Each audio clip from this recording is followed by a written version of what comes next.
بسم الله الرحمن الرحيم. السلام عليكم، ازيكم يا حبايبي؟ عاملين ايه؟ يا رب دايما تكونوا بخير وبصحة وبسعادة. معاكم ايمان علي من كوكينج ايمان علي، والنهاردة هنعمل مع بعض بقى بقسماط الافران بالشمر وبالسمسم.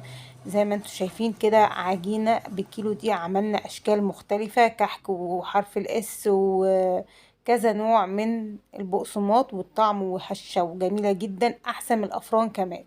يلا كده، اول حاجه جبناها، احنا هنضرب المقادير دي بتاعتنا في الخلاط اللي احنا عايزينها في الاول. انت ممكن تحطي كله على بعضه، بس انا بفضل الخطوه دي قوي، اللي هي جبنه كوبايه من السمنه على الزيت. انت ممكن عايزه تحطي زيت بس مفيش مشكله، بس انا هنا حطيت معلقتين سمنه على الباقي زيت للكوبايه، وحطيت كوبايه سكر وكوبايه لبن.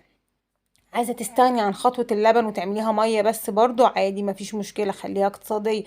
انا هنا كان بحاول ان انا ازودها قيمه غذائيه شويه، ان انا بحاول احط الحاجات دي. لكن في الافران طبعا بيعملوها بسوائل ميه عاديه، ما بحطلهاش لبن.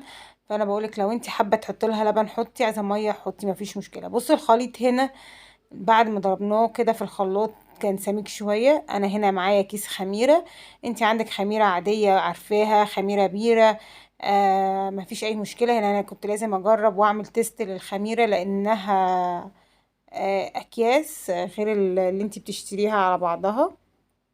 وحطينا كيلو الدقيق وعليه رشة ملح، حطيناه على الايه، على السوائل بتاعتنا اللي احنا ضربناها في الخلاط. تمام، هنبدأ بقى ايه، نحط بقى شوية مية كده ونبدأ ايه، نعجن واحدة واحدة. بصوا لسه بسم الله، دي الخميرة عملناها بقى كده، كانت لقيناها كويسة وهتشتغل معانا، فقلنا نعملها. بسم الله، شايفين ما شاء الله الجمال. هنبدأ بقى نلمها بإيدينا، بسم الله.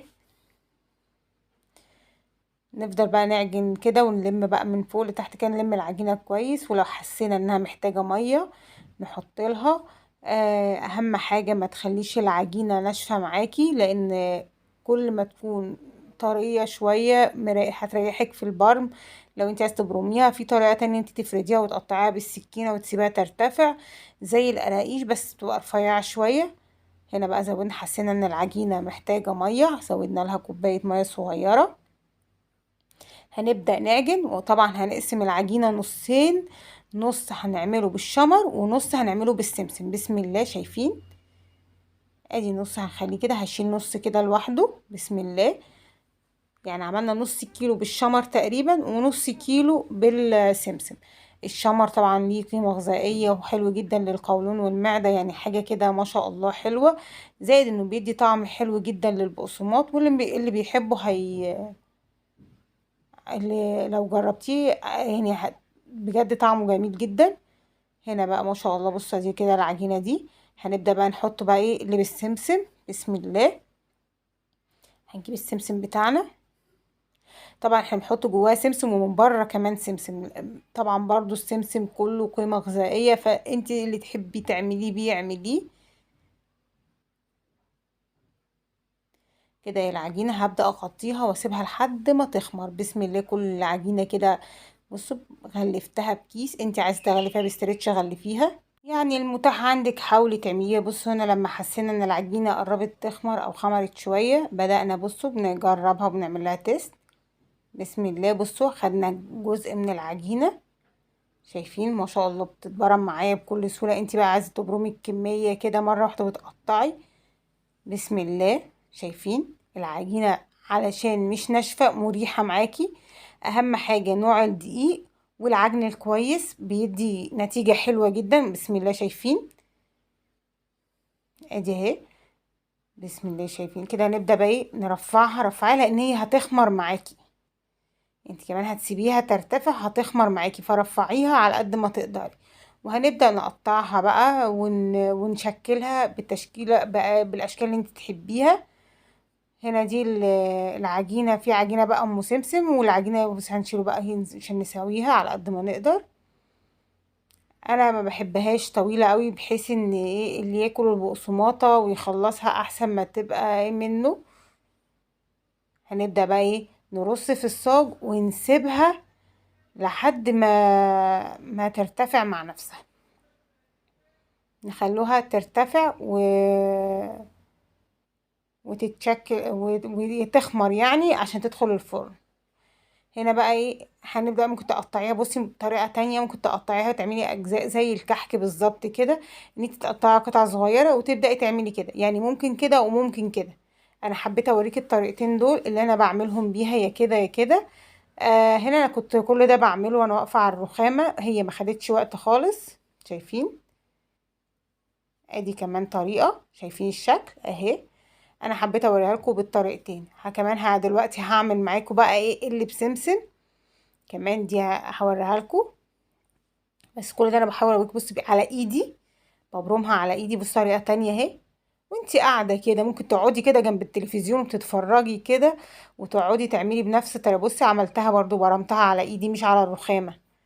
وممكن لو تحطي صينيه كده وتتفرجي على التلفزيون وتقعدي تبرمي، لو عملت الكيلو مش هتحسي بيه وانتي قاعده كده بتتكلمي مع بنتك، مع اختك، مع اي حد من ولادك، هتلاقي نفسك محستيش بقى. بصوا شايفين بايديا اهي عادي، متاخدش وقت خالص، العجينه حلوه ومريحه خلاص مش هتتعبك. هنا بقى هنعمل بقى ام سمسم، وهوريكم بقى ايه ازاي بنعمله ام سمسم. هنا بنحط السمسم، انا كنت جايبه كميه من السمسم ورحت بقى قلت افضيها كده واحط عليها سكر، يعني احط سمسم وسكر. تمام، ادي سمسم وسكر، ابدا اقلبها كويس. بسم الله. ونبدا بقى ايه عشان نغلف، ناخد البقسماطه، بصوا كده نلفيها كده اهي. شايفين ما شاء الله اهي، ادي البقسماطه ابو سمسم. انتي بقى هتشكلي تعملي براحتك خالص. يلا بقى نعمل كذا واحده، وحرف الاس والكحكه منه هنعمل كذا شكل، حاجه كده ما شاء الله. يعني عملنا كميه، الكيلو عمل كميه رهيبه، يعني ما شاء الله عمل كميه كتير جدا. انا هنا حاولت اوريكم كل حاجه، بصوا هنا ما شاء الله، بصوا اهي. شايفين اهي، ثبتيها كده، اضغطي عليها تاني عشان تثبتي بس ايه البقسماط فيه، عشان لو حطيتيه كده هتبصي هنا حرف الاس كده. هنبدا نعملها هنا تاني، وهنبدا بقى حرف الاس وهنحطها في ايه في قلب الصاج. هنعمل كمان واحده حرف الاس.